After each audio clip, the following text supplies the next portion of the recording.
Hey there guys, this is Sam and Justin at the Survival Review, and we are back after the 2-week break or 1 week break. 2 weeks. 2 weeks. It's been 2 weeks since an episode of Twin Peaks, and today we're going to be talking about episode 9 of The Return to Twin Peaks. So this episode definitely sort of balances out from... that's what this series seems to be doing, is balancing out episodes that are like, okay, this is for kind of casual viewers, and then this one's hardcore surrealism. What the fuck is going on? Yes. And this is kind of the counterbalance to the last episode. Yeah, whereas definitely. That was all surrealism, weird shit. And this one's a lot more grounded in reality, moving the plot forward quite a bit more. It's a very straightforward episode. Yeah, there's a lot going on in it. Yeah. Yeah, we see a lot of characters in this one. Even a couple new ones with... Jesus Christ, we're 9 episodes in, still getting new people. Oh my god, yeah. But it was a really good episode. Yeah.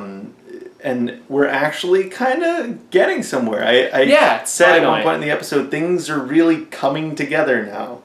So the episode begins with Cooper. As we saw in the previous episode, he woke up after being shot. So he's just walking down this dirt road. With blood all over him. Covered in blood. He's got a gunshot wound in his abdomen. And he just looks like garbage. Pretty much. He's walking and he walks up to none other than Tim Roth. Yeah, also just Tim Roth is there. I love it. Because I love Tim Roth. And I knew he was on the cast list. I forgot about that. I'd forgotten about it, but I did know he was on there, so I wasn't totally shocked to see him.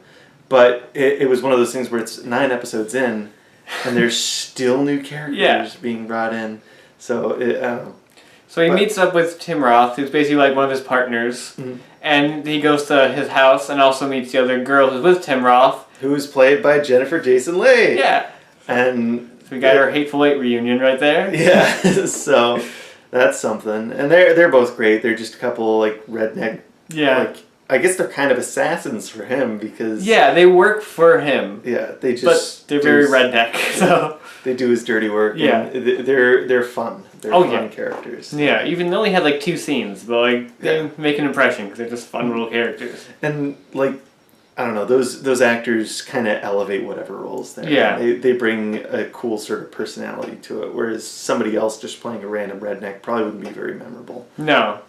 So Cooper gives them some specific instructions. One, to kill the warden of the jail that he was in. Yep. And the other was to kill someone in Las Vegas. He didn't say who he did, I don't think. It was the guy who he called, I think, earlier in that scene. Okay. That guy in the office. So we did see in a couple other episodes doing some stuff. Yeah. So he's involved with Cooper. Yep. And then so Cooper gets in the car and then just drives off. Into the sunset or whatever. He's gone for a bit. Yep. And then we move on to Gordon Cole and all of them in the plane. They're on their way back to Pennsylvania. But they get a call from that military officer who saw the dead body of Briggs. She calls him to go to there to visit the body and investigate that further. Yeah. And, I don't know, just every single time there's a scene with Gordon Cole, those are the scenes I think where I laugh the most. Yes. Yes. Cole, you need to keep your voice down. What? Yeah, he is the best though. Hold on, take this down. Uppercase K, little N, little O. You just see... You see Laura Dern like wake up and she's just like, God fucking damn it. Yeah. Like, what am I doing here? But basically they're changing course. They're going to South Dakota. Yeah. Where they're over South Dakota already, so it's not too much of a detour. No. And of course Laura Dern or Diane does not want to go. No, she's just angry. She's always angry. Yeah. She's like, I just want to go home. Like, seriously. But I love that. And then Cole also gets the call that from the warden that Cooper got out. So there's also that going on. He finds out about that. And they land in South Dakota, and they go investigate the body. And basically, Rosenfield tells Cole what we all know, that body is of a 40-year-old man when Briggs should be 70. Yes. And then they also reveal that like he supposedly died in a fire at his building he was in 25 years ago, And also, Cooper was the last person to talk to him 25 years ago, and now Cooper's showing up, and now this body's showing up, so there's some sort of connection. And they're all sort of putting the pieces together. Yes. Because the coroner in there also shows them the ring that says to Dougie from Janie E. So it's like things are starting to converge finally. That was the moment in the episode where I said, ooh, the pieces are fitting together. Things are going to start happening very, very soon. This episode has a lot of sort of awkward silences. Yeah. More so than other episodes have had. Yeah. Well, I mean, that's just kind of a staple of David Lynch. But one of the standout moments of that example is when they go outside and Diana is smoking, and they just kind of stand there for a bit. And he's like, we're here to join you while Rosenfield is indisposed. And she's like, oh. And they just stand there. And then he's like, can I have some of that cigarette? And yeah, it's a nice little scene. Yeah, but they're just standing there. Yeah.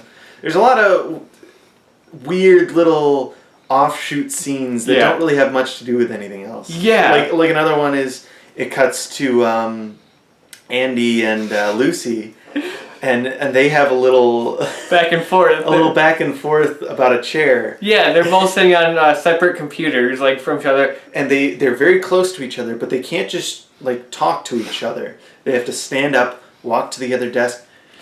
Andy, I really like the beige chair. She goes and sits back down, and she's on her computer, and she's good posture. And then Andy stands up. Honey, I really love the red chair. He goes and sits back down. She goes back up. But Andy, I really like the beige chair. And then Andy, of course, caves, and he's like, okay, Punky, you can get the red chair. I'm sorry. And that's the scene. Or you get the beige chair. But no, that's not the scene.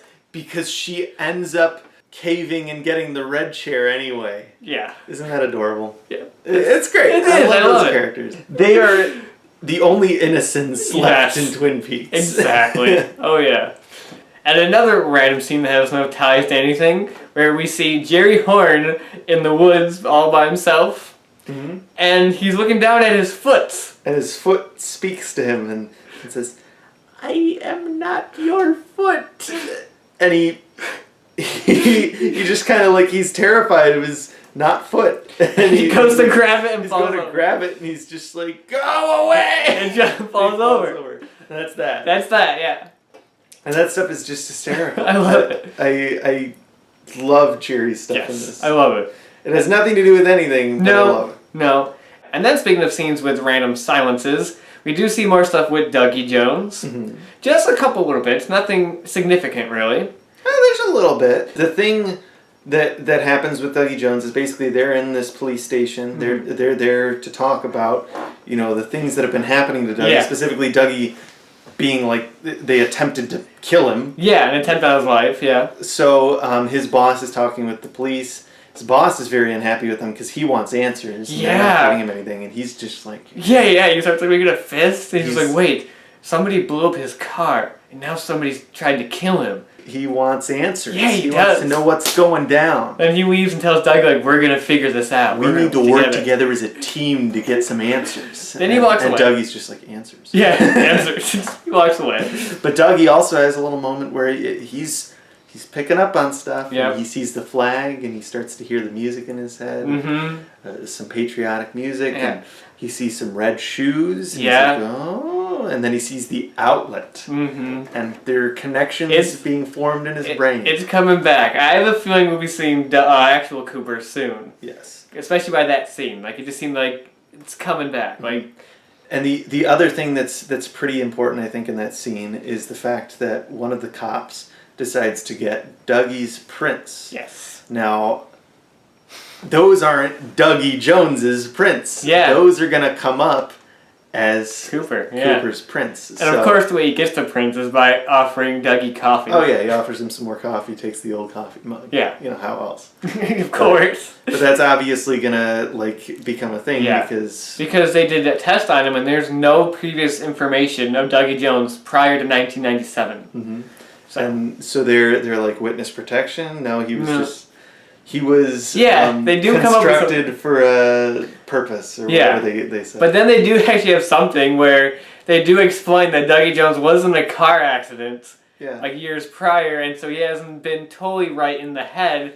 So maybe that's why people aren't freaking out when he acts weird. It makes a little bit more sense now. It does, a little bit. A little bit. I'd still be a bit more worried about him, but that kind of explains why people are kind of accepting why he's so weird right now. Yeah, because he said some of the repercussions of that comes back to him sometimes. Yeah, he's still not all there. Yeah. So there's that. But then you see the 3 cops there who we saw earlier in the last couple episodes. They're brothers. Yep. One of them has a really weird laugh. Yeah. They have a conversation about taillights. Which at least in their awkward, silent, scene. Yeah, and they're all giggling. It's not even just awkward silences, it's just awkward, it's silence that turns into for laughing. too long. Yeah. And it's just bizarre. It is. But then they get a call to go out, and they found where the assassin is. Yeah, because they found his fingerprints on the gun, and apparently he's a known assassin who they've been going after. So like the Spike. Yeah.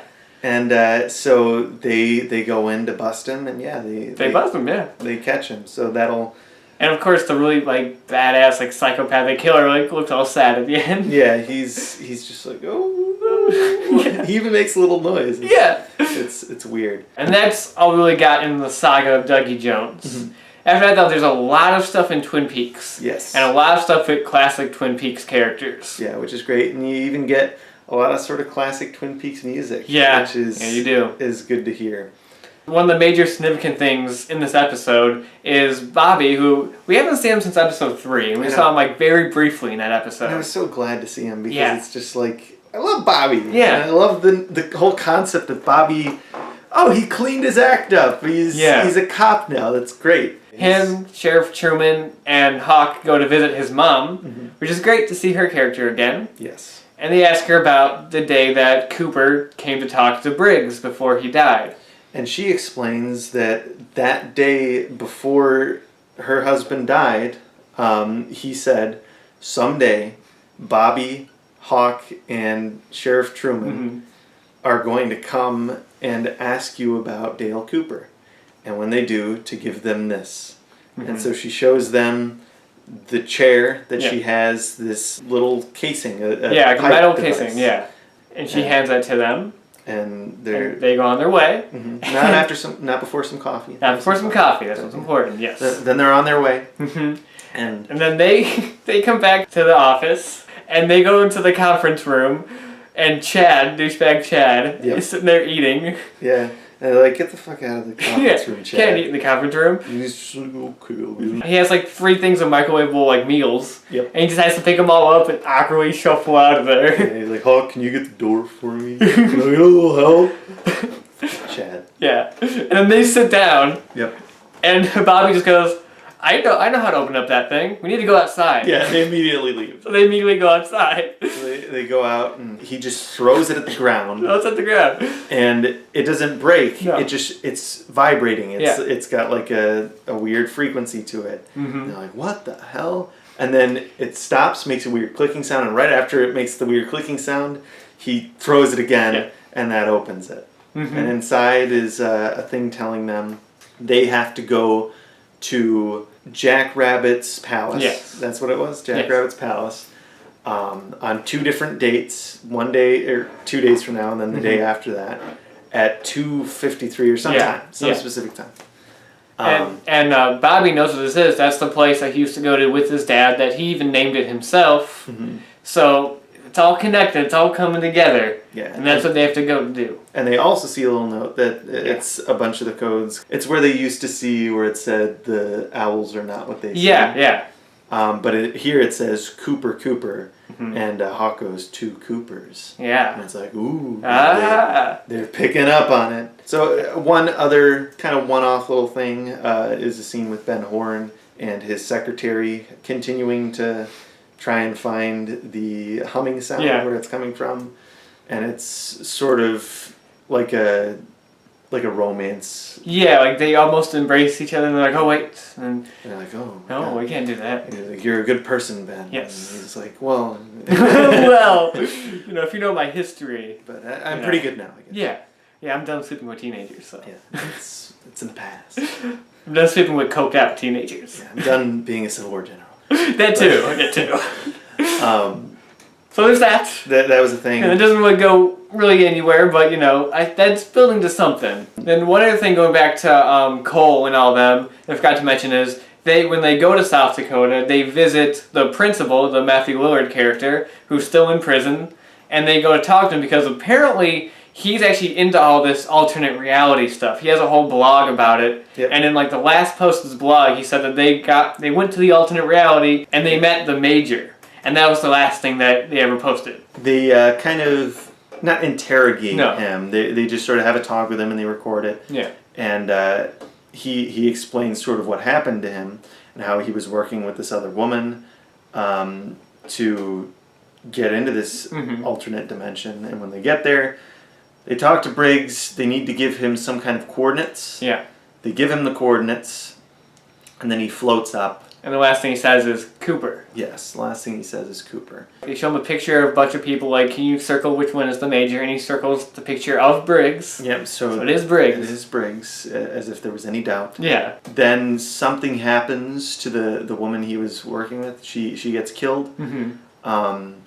And he wakes up in his own home. And his wife is murdered. Mm-hmm. So it's a mess. Yeah, it's a lot of just crazy and cool stuff, but it all ties back to Briggs, which I think is really cool. Yeah. I think this is probably like the best handling ever of like a dead actor in like a movie or TV show, to where it all feels natural. It doesn't feel like, oh, we're just not going to show that character because the actor died and we're just going to ignore it. Like, they actually have him play into the story, and it feels natural. It doesn't feel like we're trying to like compensate for the loss of an actor. Yeah, so that feels good. Yeah. One thing I would mention is it's kind of at odds with the Sheriff Truman stuff. Yeah. Well, that actor's not dead, but he's not in the show. And there's even something where Mrs. Briggs mentions, she's like, I didn't know it would be this Sheriff Truman. And it's just kind of like... Yeah, that's the one, like, that's the complete opposite of the Briggs stuff. Yeah, that stuff still, to me, feels a little bit Yeah. And one other thing to mention is, like... It's not that I dislike Matthew Lillard, but some of his stuff in that scene was, bordering on overacting. Yeah, which is weird, because I thought he did a really great job in the first episode. I thought he was good. I thought he was really good in that, and this one it was a little overacting. He's a little... And it's a little bit distracting for us, because there's one sort of really distracting thing for me. I'll always think of Matthew Lillard as Shaggy from the terrible Scooby-Doo movies. Yeah. And... He has multiple lines where he mentions scuba diving, and we're just, to us, we just immediately laugh because we're just like, oh, Scoob!